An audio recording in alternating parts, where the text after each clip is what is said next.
Welcome to This Explainer. Today, we're going to peel back the curtain on the web.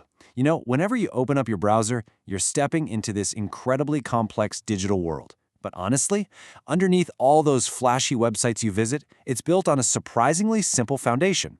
It's a very logical, structured system, and we are going to demystify the whole shebang right now.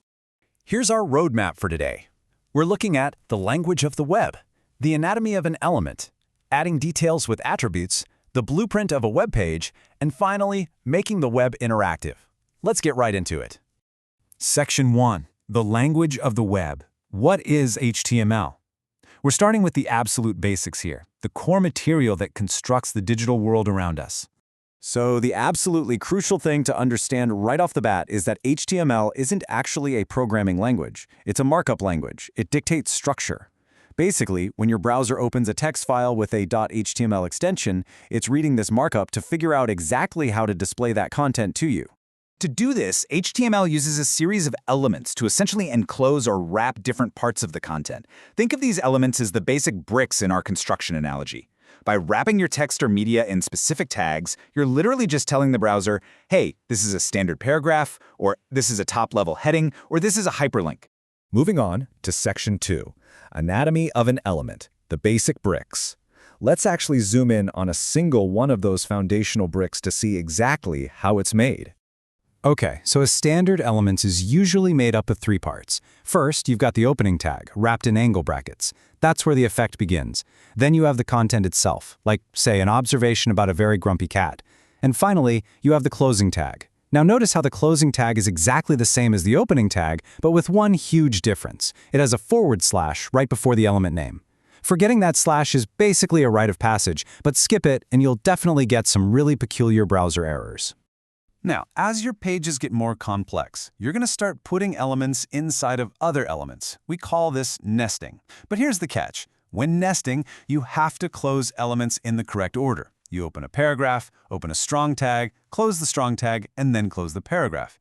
If you overlap them, you're forcing the browser to guess your intent. And trust me, leaving a web browser to guess what you meant is a guaranteed recipe for a broken website. But wait, actually, scratch that rule for a second, because not every element follows that standard pattern of opening tag, content, and closing tag. We also have what are called void elements.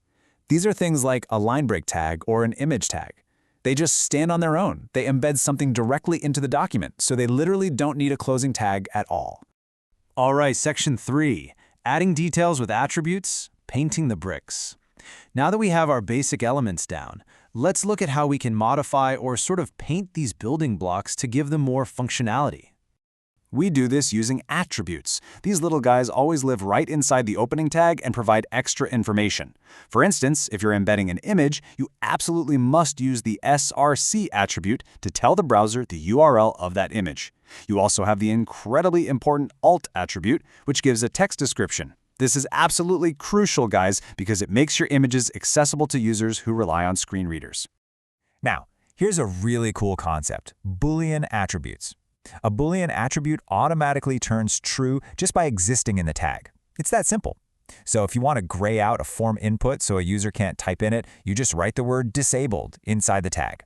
You don't need to type out disabled equals true or anything like that. Its mere presence flips the switch. One major rule to remember about formatting these attributes: always use quotes around your values.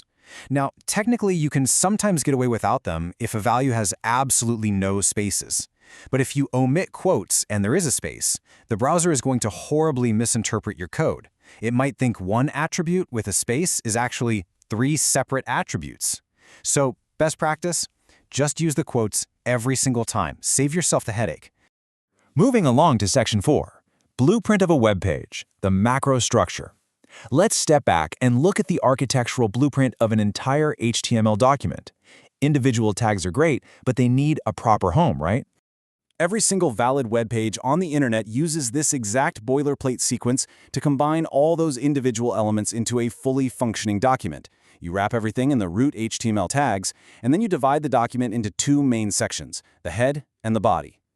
But before we even get to the head and the body, we have to look at the very top line. And you know, it's actually highly amusing. The very first line of every modern web page, the doc type declaration, is basically just a historical artifact. Back in 1991, it linked to a specific set of rules. Today, we literally just keep it around so modern browsers don't break and go into a total panic. Okay, so once we're past that doc type, we have the core split. To use an analogy, the head is the invisible brains and logic of the page. It sets up metadata, like the UTF-8 character encoding so all human languages display correctly, and it defines the page title that pops up in your browser tab. The body, on the other hand, represents the physical, visible parts you actually interact with. The text, the images, the videos, the whole experience. Now, inside that body section, you might actually run into a slight issue. Because angle brackets and ampersands are part of HTML's actual code syntax, what happens if you just want to write a less than sign in a math equation on your page? If you just type it, the browser thinks you're starting a new tag. So to get around this, you have to use specific character references, like an ampersand followed by LT and a semicolon, to safely display these literal characters without breaking your entire page. Finally, Section 5, making the web interactive, forms. Up until now in this explainer, our theoretical web page has basically been a static, one-way billboard. We're just showing information to the user. But now, it's time to change that. This is the exact moment where the web turns into a two-way conversation. Because we have to ask, how do we actually collect data from the user and send it somewhere useful? How does the website talk back? The answer is the HTML form. Seriously, every login page, checkout cart, survey, or search bar you interact with every single day is powered by an HTML form. It is the fundamental bridge between user input and server processing. And creating one is incredibly logical. You start with the main form container tag. By nesting specific interactive controls inside this container, like inputs for text or passwords, labels to clearly tell the user what to type, and a button to submit it all, you empower the user. You give them the ability to upload files, answer surveys, or securely sign into their accounts. It's a real game changer. But hey, gathering the data is only half the battle, right? It actually has to go somewhere. That's where the action attribute comes into play on the opening form tag. Once that submit button is clicked, the action attribute acts as the mailing address. It routes all that gathered user information directly to a server script like a process.php file, so the data can actually be read, processed, and stored. And there you have it. We've gone all the way from a simple text file to a fully interactive web page. Now that you understand the magic behind the containers, the tags, the attributes, and the rules of the web, the only question left is, what will you create with this newfound power? Will you build a blog, a portfolio, or maybe the next great web application? The foundation is yours to build on. Thanks for joining me on this explainer, and I really look forward to seeing what you build.